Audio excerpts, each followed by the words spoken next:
हम बात करेंगे फोटो इलेक्ट्रिक इफेक्ट को किस थ्योरी के द्वारा एक्सप्लेन किया गया था और क्लासिकल थ्योरी के द्वारा इस फोटो इलेक्ट्रिक इफेक्ट को किस कारण से एक्सप्लेन नहीं किया जा सका था। So today first we will talk about the failure of classical physics in understanding the photo electric effect कि किस प्रकार से चिरसम्मत भौतिकी प्रकाश विद्युत प्रभाव को समझाने में असफल रही थी, उसके बारे में हम यहाँ पर सबसे पहले बात कर रहे हैं। तो देखिए, क्लासिकल थ्योरी ये कहती है कि जो लाइट होती है, जो ऊर्जा होती है, ऊर्जा या विकिरण जो होता है, उसकी लाइट की जो एनर्जी होती है वो इंटेंसिटी के डायरेक्टली प्रोपोर्शनल होती है। कहने का मीनिंग ये है कि अगर किसी लाइट में जितने ज्यादा फोटॉन्स इतने होंगे, जितनी ज्यादा वो इंटेंस होगी, उस लाइट की एनर्जी उतनी ज्यादा होगी। साथ ही क्लासिकल थ्योरी यह भी कहती है कि जितनी ज्यादा इंटेंसिटी है इट मीन्स उसकी उतनी ही ज्यादा एनर्जी है, और ये एनर्जी डायरेक्टली प्रोपोर्शनल होती है फोटो इलेक्ट्रॉन की काइनेटिक एनर्जी के। हमने कहा था फोटो इलेक्ट्रिक इफेक्ट के डेफिनेशन में हमने बताया था कि जब भी किसी धातु की सतह पर एक निश्चित आवृत्ति या उससे अधिक आवृत्ति के प्रकाश को आपतित किया जाता है तो उससे इलेक्ट्रॉन्स निकलते हैं, उससे इलेक्ट्रॉन उत्सर्जित होते हैं। इस प्रभाव को फोटो इलेक्ट्रिक प्रभाव या प्रकाश विद्युत धारा प्रभाव कहते हैं, और इससे उत्सर्जित होने वाले इलेक्ट्रॉन को फोटो इलेक्ट्रॉन कहा जाता है। Whenever the light of a particular frequency, that was a threshold frequency, is allowed to fall on the surface of the metal, then electrons are ejected out from the surface. This effect is known as the photoelectric effect, and the coming out electrons are known as the photoelectrons.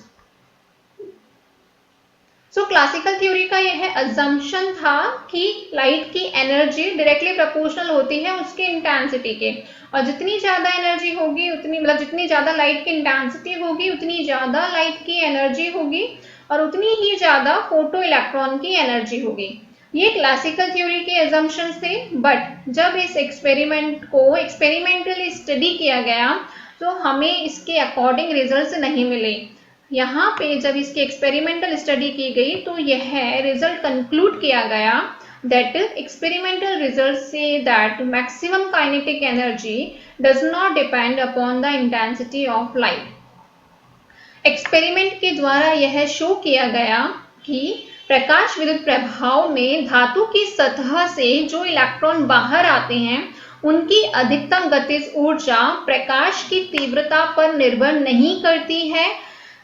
उत्सर्जित होने वाले electron की गतिज ऊर्जा केवल और केवल आपतित होने वाले प्रकाश की आवृत्ति पर निर्भर करती है। So it was experimentally confirmed that maximum kinetic energy of photoelectron depends on the frequency of the light incident on the metal surface.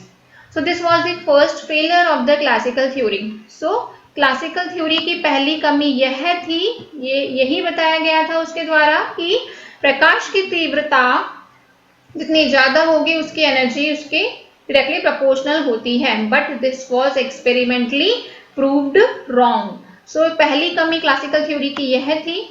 आगे हम बात करते हैं दूसरा फेलियर कि क्लासिकल थ्योरी ने दूसरा अजम्पशन क्या दिया था।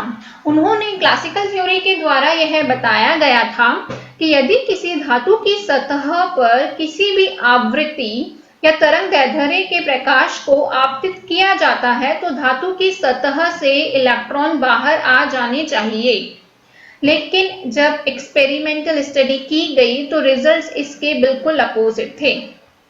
So classical theory assumed that at any frequency or wavelength of light falling on the surface of metal, electron should come out, but experimentally it proved wrong.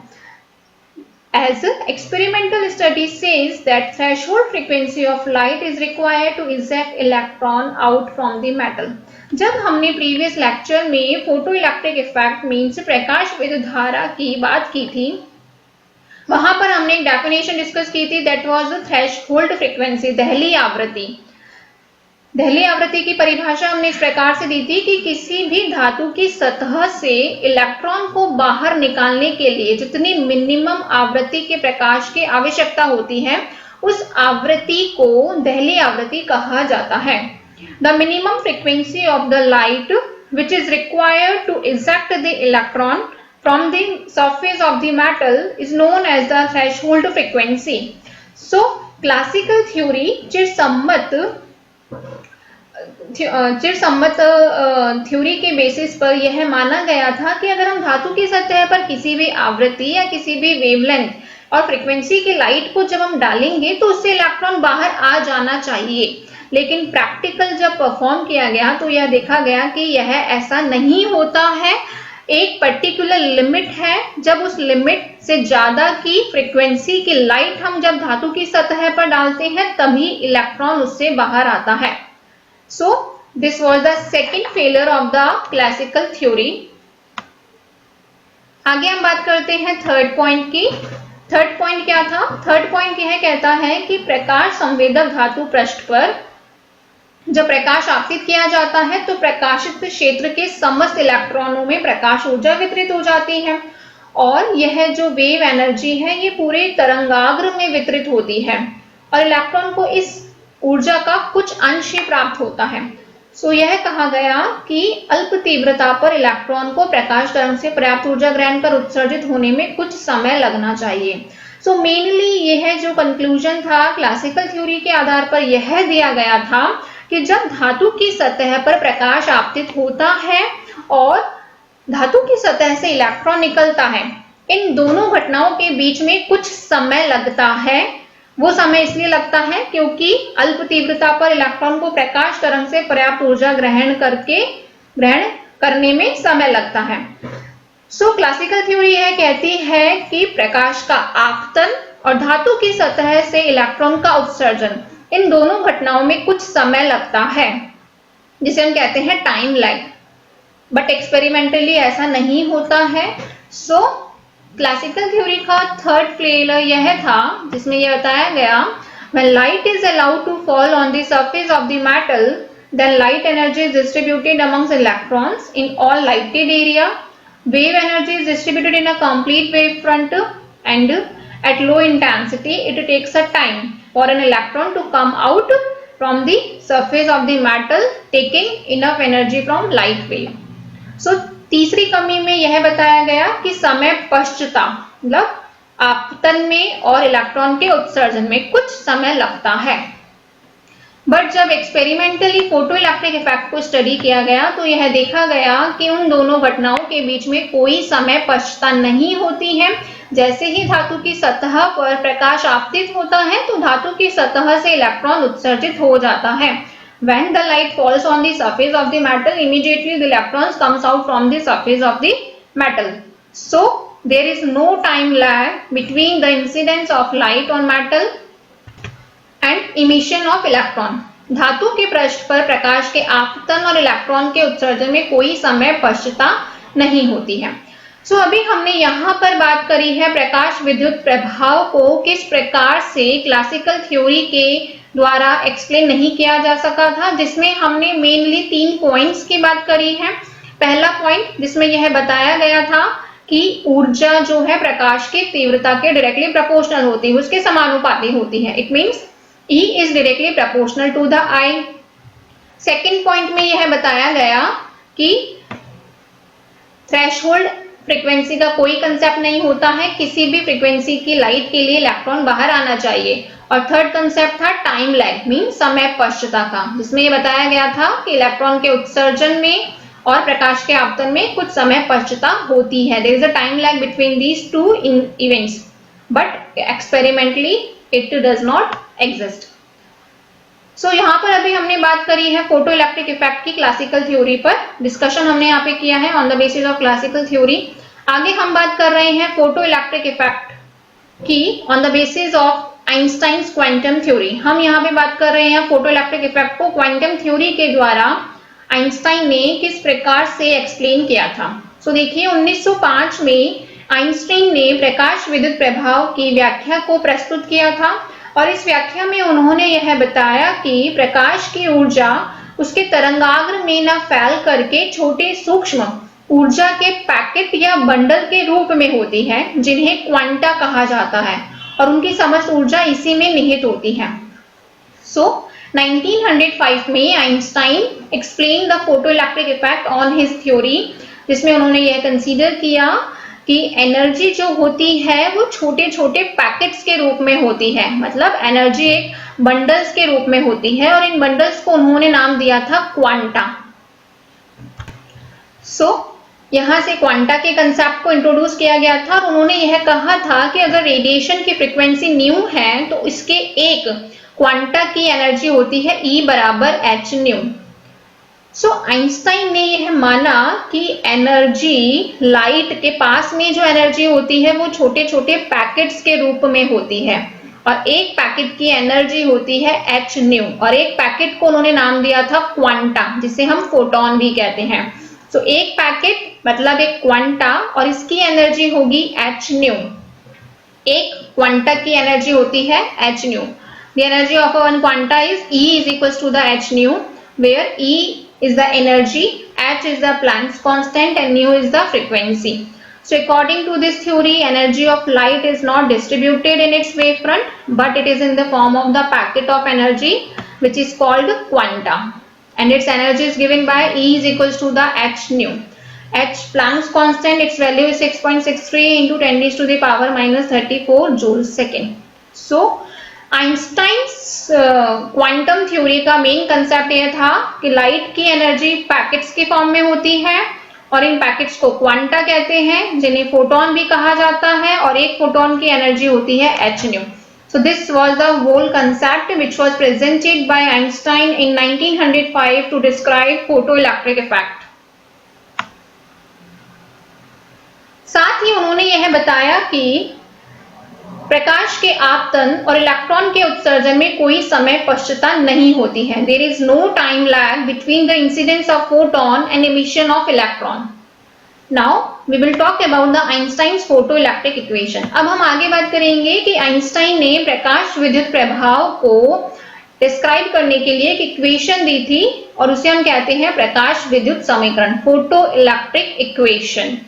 देखिए, हम यह जानते हैं कि यह सपोज हमें डायग्राम के द्वारा रिप्रेजेंट कर रहे हैं, यह एक धातु की सतह है, it is a metal surface.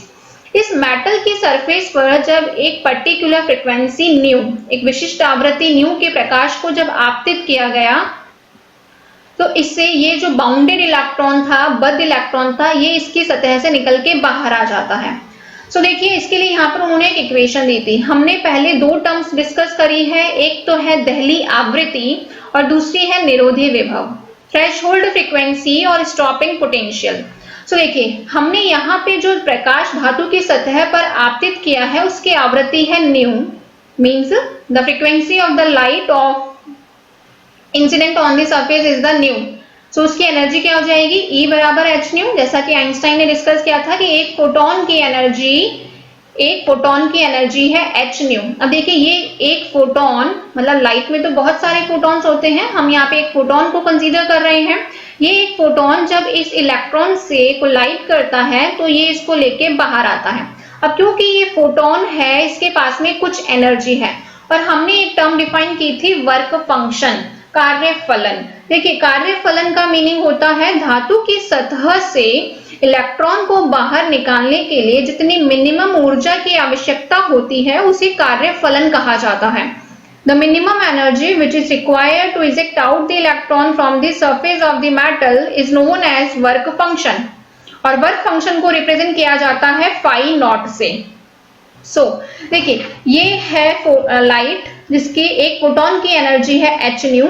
ये क्या करेगा, यहां तक जाएगा। अब इलेक्ट्रॉन इस जगह पर है, यहां से यहां तक इलेक्ट्रॉन को जाने के लिए कुछ एनर्जी चाहिए, वो एनर्जी होगी फाई नॉट, जिसके द्वारा ये इलेक्ट्रॉन बाहर आएगा। इलेक्ट्रॉन को इतनी डिस्टेंस से बाहर निकालने के लिए जो एनर्जी लगी वो कितनी हुई, फाई नॉट। और यहाँ पे जो एक फोटोन आया था उसकी एनर्जी थी h न्यू। h न्यू में से धातु की सतह में से इलेक्ट्रॉन को बाहर निकालने के लिए एनर्जी थी फाई नॉट। जब हमने इसमें से इसको घटा दिया, जब इसमें से हमने h न्यू में से फाई नॉट को सब्ट्रैक्ट किया, तो जो बची हुई एनर्जी है, बची हुई ऊर्जा है, वो इलेक्ट्रॉन को काइनेटिक एनर्जी की फॉर्म में मिलती है। The remaining energy that is h nu minus phi naught is given to the emerging electron in the form of kinetic energy. So ये जो डायग्राम में हमने रिप्रेजेंट किया है ये उस पूरे कंसेप्ट को रिप्रेजेंट कर रहा है कि ये जो लाइट है उसके एक फोटोन की एनर्जी है h न्यू। ये फोटोन जब इस बाउंड इलेक्ट्रॉन से इंटरैक्ट करता है तो अपनी कुछ एनर्जी का हिस्सा यानी h न्यू एनर्जी का कुछ हिस्सा वो इस इलेक्ट्रॉन को देता है, जिससे वो इलेक्ट्रॉन इस धातु की सतह से बाहर आता है और जो बची हुई एनर्जी होती है that is h nu minus phi naught वो इलेक्ट्रॉन को काइनेटिक एनर्जी के फॉर्म में मिलती है। सो हमने यह कहा incidence of a photon of energy h nu gives a photon is absorbed by an electron और h न्यू नॉट बराबर फाई नॉट। फाई नॉट है वर्क फंक्शन यानी कार्य फलन। Is energy is used by the photon by the electron to coming out from the surface और जो remaining energy है h nu minus phi naught वो electron को काइनेटिक एनर्जी की फॉर्म में दी जाती है। सो इस प्रकार से यह कहा जाता है। अब हम आगे कहते हैं कि सपोज जो धातु की सतह पर लाइट इंसिडेंट हो रही है उसकी फ्रीक्वेंसी केवल न्यू नॉट है और न्यू नॉट हम जानते हैं न्यू नॉट क्या होता है, थ्रेशहोल्ड फ्रीक्वेंसी, दहलीय आवृत्ति। तो देखो दहलीय आवृत्ति की डेफिनेशन हम कैसे देते हैं कि प्रकाश की वह न्यूनतम आवृत्ति जिससे धातु की सतह से इलेक्ट्रॉन बाहर आ जाए, ठीक है। Minimum frequency of light which is required to eject the electron from the surface of the metal. So यहाँ पे अगर हमने यह केस कंसीडर किया कि जो लाइट है उसकी फ्रीक्वेंसी है न्यू नॉट, सो उस केस में इलेक्ट्रॉन केवल धातु की सतह से बाहर आएगा क्योंकि सारी एनर्जी तो उसकी यहां से यहां तक निकालने में चली गई और वो केवल सतह पर आएगा और उससे कोई भी एनर्जी उसके पास में नहीं होगी। अब हम आगे बात करते हैं एनर्जी कंजर्वेशन लॉ की। यहाँ पर अब हम अप्लाई कर रहे हैं ऊर्जा संरक्षण का नियम। देखिए ऊर्जा संरक्षण का नियम क्या होता है। फोटोन था उसकी एनर्जी थी h new. h new energy में से कुछ एनर्जी तो खर्च हो गई कार्य फलन यानी कि धातु की सतह से इलेक्ट्रॉन को बाहर निकालने में और बची हुई एनर्जी मिली है इलेक्ट्रॉन को अधिकतम गतिज ऊर्जा की फॉर्म में। सो this is the energy of the incident photon which is used to eject out the electron from the surface, that is in terms of the work function plus maximum kinetic energy. So जब हमने energy conservation law को apply किया तो हमें एक equation मिलती है that is h new is equals to the phi naught plus 1/2 m v maximum square। यहाँ पर v maximum है बाहर सतह से बाहर आए इलेक्ट्रॉन की मैक्सिमम वेलोसिटी, अधिकतम वेग है इलेक्ट्रॉन का। Phi naught that is a work function कार्य फलन। सो यहां से हमने जब इस इक्वेशन को रीअरेंज किया तो इस फॉर्म में लिखा, बट हम ये जानते हैं जब हमने इस केस की बात की है when nu is equals to the nu naught it means when the frequency of the light is equals to the threshold frequency of light. तो देखिए उस केस में केवल इलेक्ट्रॉन धातु की सतह से बाहर आएगा क्योंकि जितनी ऊर्जा थी वो सभी उसकी इलेक्ट्रॉन को बाहर निकालने में खर्च हो गई, उसके पास में और कुछ ऊर्जा नहीं बची है तो इलेक्ट्रॉन को कोई काइनेटिक एनर्जी नहीं मिलती है। सो उस केस में काइनेटिक एनर्जी 0 हो जाती है and h nu minus phi naught. तो यहाँ से हमें फाई नॉट की वैल्यू मिलती है that is equal to the h nu naught. Phi naught is the work function. So कार्यफलन बराबर होता है h न्यू नॉट के। सो यहाँ से जब हम इक्वेशन नंबर 2 से इक्वेशन नंबर 1 में यूज लेते हैं then we will get 1/2 m v maximum square that is equal to the h nu minus h nu naught. हमने इसको रीअरेंज किया तो हमें फाइनल एक इक्वेशन मिलती है। ये इक्वेशन हमें मिली है फ्रीक्वेंसी की टर्म में। हम इस इक्वेशन को रिप्रेजेंट कर सकते हैं वेवलेंथ की टर्म में। हम जानते हैं कि न्यू बराबर होता है c upon lambda and nu naught will be equals to the c upon lambda naught. जब हम इन वैल्यू को इक्वेशन नंबर 3 में पुट करते हैं then we will get equation number 4। साथ ही हमने यहाँ पे इलेक्ट्रॉन की काइनेटिक एनर्जी को उस पर अप्लाइड किए गए पोटेंशियल के फॉर्म में लिखा है that is the EV। V is the potential. So EV is equal to the 1/2 mv max square. So finally जब हमने इसको यूज में लिया इक्वेशन नंबर 3 में then we will get EV is equal to the h nu. इसकी जगह हमने यहाँ पे EV रखा है that is h nu minus nu naught और इसको हम रिप्रेजेंट कर सकते हैं वेवलेंथ के टर्म में भी। सो आइंस्टाइन की फोटो इलेक्ट्रिक इक्वेशन को हमने वर्क फंक्शन फॉर्म में लिखना होगा तो कैसे लिखेंगे that is the h nu. यहां से हम देख सकते हैं that is the h nu बराबर क्या होगा phi naught plus 1/2 mv max square. So we have written that is the h nu बराबर phi naught plus mv max square upon 2। अभी हमने ऊपर डिस्कस किया है इसको वेवलेंथ की फॉर्म में रिप्रेजेंट कर सकते हैं, न्यू की जगह हम अगर c अपॉन लैम्डा लिखते हैं तो। साथ ही हम अगर हम 1/2 mv max²/2 की जगह e भी लिखेंगे, then we will get equation in this form. So this is the Einstein's photo electric equation. यह प्रकाश विद्युत प्रभाव के लिए आइंस्टाइन की प्रकाश विद्युत समीकरण कहलाती है। So now further we will talk about the effect on photoelectric current of photosensitive surface on metal। देखिए अब हम आगे बात कर रहे हैं कि जब किसी धातु, जिस धातु का हमने यूज लिया है फोटो इलेक्ट्रिक इफेक्ट के लिए, जिस सरफेस पर हम फोटो इलेक्ट्रिक इफेक्ट को ऑब्जर्व कर रहे हैं, उस सरफेस का फोटो इलेक्ट्रिक करंट मींस प्रकाश विद्युत धारा पे क्या इफेक्ट होता है, क्या प्रभाव पड़ता है। So now we are talking about the effect on photoelectric current of photosensitive surface or metal। ये हमने यहाँ पर एक ग्राफ प्लॉट किया है स्टॉपिंग पोटेंशियल और फ्रीक्वेंसी के लिए, निरोधी विभव और आवृत्ति के लिए। पिछली क्लास में हम इस ग्राफ को डिस्कस कर चुके हैं, आज हम उसके लिए आउटकम्स प्रेजेंट कर रहे हैं। देखिए आप यहाँ पे देख सकते हैं, हमने दो मेटल्स के लिए ग्राफ को प्लॉट किया है। This is metal A and this is the metal B. यहाँ पे इसकी फ्रीक्वेंसी न्यू नॉट है और यहाँ पे इसकी फ्रीक्वेंसी न्यू नॉट से ज्यादा है। इस मेटल के लिए हम देख रहे हैं, तो हम देख रहे हैं कि जैसे जैसे फ्रीक्वेंसी की वैल्यू बढ़ रही है, वैसे वैसे स्टॉपिंग पोटेंशियल की वैल्यू भी बढ़ रही है। सो हम ये कहते हैं कि स्टॉपिंग पोटेंशियल की वैल्यू किस पर डिपेंड करती है, फ्रीक्वेंसी पे, लाइट की फ्रीक्वेंसी पे। सो हम यहाँ से एक आउटकम निकालते हैं कि ये जो हमने कर्व प्लॉट किया है V नॉट और न्यू मीन्स निरोधी विभव और आवृत्ति के लिए, इन जो वक्र है इसका पूरी लाइन का जो स्लोप है वो सेम रहता है, बट लेकिन जो इंटरसेप्ट हमें मिलता है that is between the V not. अगर V नॉट एक्सिस पे जब हम इस लाइन को यहाँ से आगे बढ़ाते हैं तो वो हमें यहाँ पे इसका ढलान बिंदु मिलता है, दैट इज द इंटरसेप्ट। ये इंटरसेप्ट सभी धातुओं के लिए अलग होता है और ये इंटरसेप्ट यहाँ पे जब हम इसको आगे ड्रॉ करेंगे इस टाइप से, तो ये हमें यहाँ पे इसका कार्यफलन देता है। साथ ही यहाँ पे यह देखा गया कि अगर लाइट की इंटेंसिटी को बढ़ाया जाता है, अगर प्रकाश की तीव्रता को बढ़ाया जाता है, तो उस केस में हमें संतृप्त प्रकाश विद्युत धारा के मान में भी वृद्धि दिखाई देती है। तो सीधा सीधा हम यह कहते हैं कि saturated photo electric current that is IS is directly proportional to the intensity of light.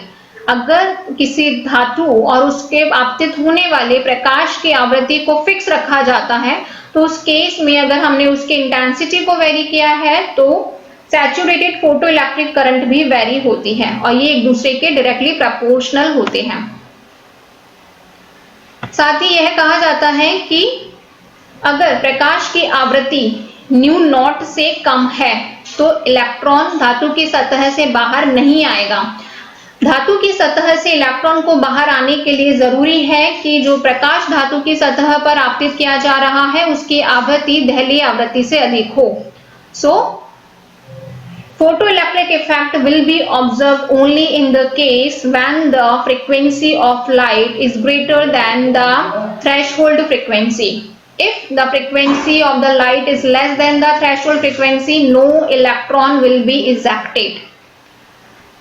साथ ही हम बात करते हैं कि यदि अगर हमने धातु की सतह बदल दी, अगर हमने धातु बदल दी तो उसे कौन कौन से पैरामीटर्स में चेंजेस आते हैं। अगर हमने अलग मेटल को यूज में लिया तो उसे धातु का कार्यफलन बदल जाता है, थ्रेशोल्ड फ्रीक्वेंसी की वैल्यू बदल जाती है और साथ ही फोटो इलेक्ट्रॉन की एनर्जी भी बदल जाती है। सो हम ये कहते हैं कि धातु बदलने पर उस सतह के कार्यफलन पाई नॉट दहलीय आवृत्ति न्यू नॉट के मान में परिवर्तन होगा और उत्सर्जित होने वाले इलेक्ट्रॉन की ऊर्जा में भी परिवर्तन होता है।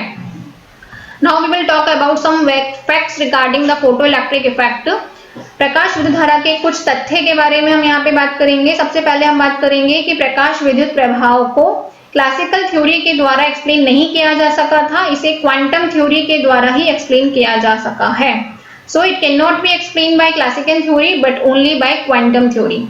सेकेंड फैक्ट ये है कि photo electric effect confirms the quantum nature of radiation, कि प्रकाश विद्युत प्रभाव विकिरण के क्वांटम प्रकृति को कंफर्म करता है। साथ ही थर्ड फैक्ट ये है इस केस में एनर्जी कंजर्व रहती है, प्रकाश विद्युत धारा में ऊर्जा संरक्षित रहती है और साथ ही यह कहा जाता है कि एक फोटोन के अवशोषण से एक इलेक्ट्रॉन उत्सर्जित होता है। So in the photoelectric effect, a photon is completely absorbed by electron. अभी हमने यहाँ पर बात की है क्लासिकल थ्योरी और क्वांटम थ्योरी, जिनके द्वारा फोटोइलेक्ट्रिक इफेक्ट को हमने यहाँ पे डिस्कस किया है।